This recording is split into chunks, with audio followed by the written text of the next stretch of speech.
Kasus kematian Muhammad Fajri mengingatkan kita semua akan ancaman kematian di balik obesitas. Selain Fajri, tercatat sejumlah kasus kematian di Indonesia yang dipicu oleh obesitas ekstrim. Fajri yang masih berusia 26 tahun mengembuskan nafas terakhirnya pada Kamis 22 Juni 2023. Warga Tangerang Selatan ini menderita berbagai komplikasi penyakit akibat obesitas ekstrim dengan berat badan mencapai 260 kg. Kasus kematian Fajri mengingatkan kita akan kematian yang terjadi 9 tahun silam, yakni Ki Slamet Gundono. Sosok seniman dan budayawan yang kontroversial sekaligus kritis dan setia pada pilihan bentuk seninya ini dikenal sebagai dalang wayang suket. Ia meninggal Minggu 5 Januari 2014 di usia 47 tahun setelah dirawat selama 5 hari di Rumah Sakit Islam Surakarta Yarsis di Sukoharjo, Jawa Tengah. Pria yang memiliki berat badan 150 kg itu meninggal akibat komplikasi penyakit hepatitis B, jantung, ginjal, dan paru-paru.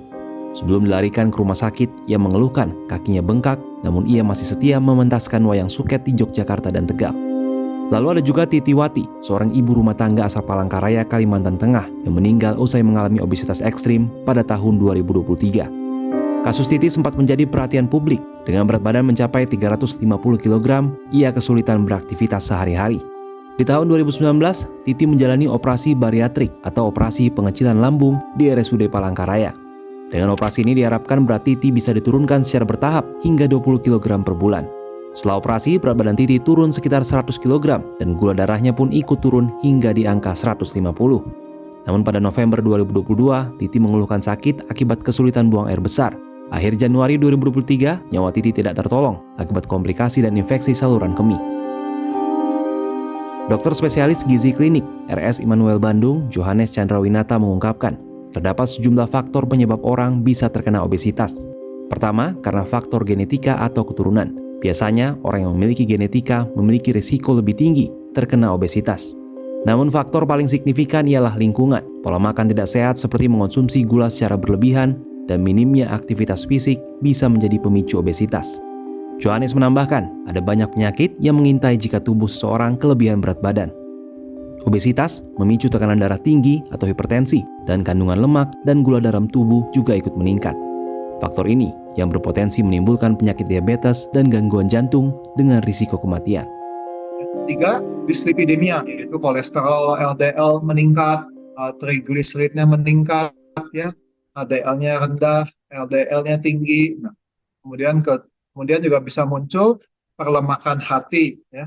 Nah, kemudian juga ada penyakit yang disebut sebagai obstructive sleep apnea, di mana pasiennya tersebut sering ngoroknya kencang sekali, diikuti dengan periode tanpa napas selama 10 detik atau lebih, kemudian ngorok lagi dengan kencang. Nah, pasien dengan sleep apnea ini beresiko terkena aritmia, ya.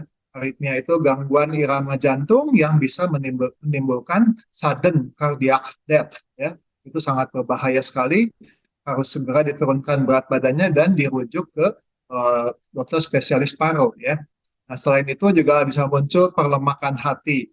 Secara mekanis juga ada masalah pada sendi, ya, karena menopang berat badan yang terlalu berat bisa muncul gangguan pada sendi lutut, disebut sebagai osteoartritis, ya. Kalau naik tangga sakit, berdiri pun sakit, jalan kaki juga sakit. Nah, itu karena kegemukan.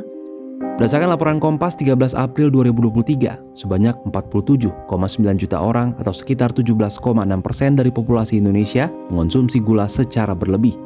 Artinya, ada 1 dari 6 orang Indonesia memiliki pola makan yang dapat meningkatkan risiko obesitas dan diabetes.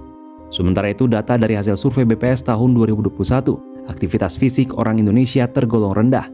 Presentasi orang Indonesia yang aktif berolahraga hanya 27,14% dari total penduduk Indonesia yang berusia 5 tahun ke atas.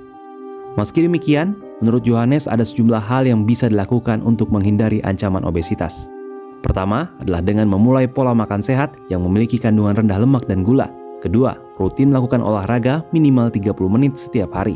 Ketiga, lakukan perubahan perilaku pola hidup sehat, mulai dari makan secara teratur dan sesuai porsinya dan beristirahat secara cukup.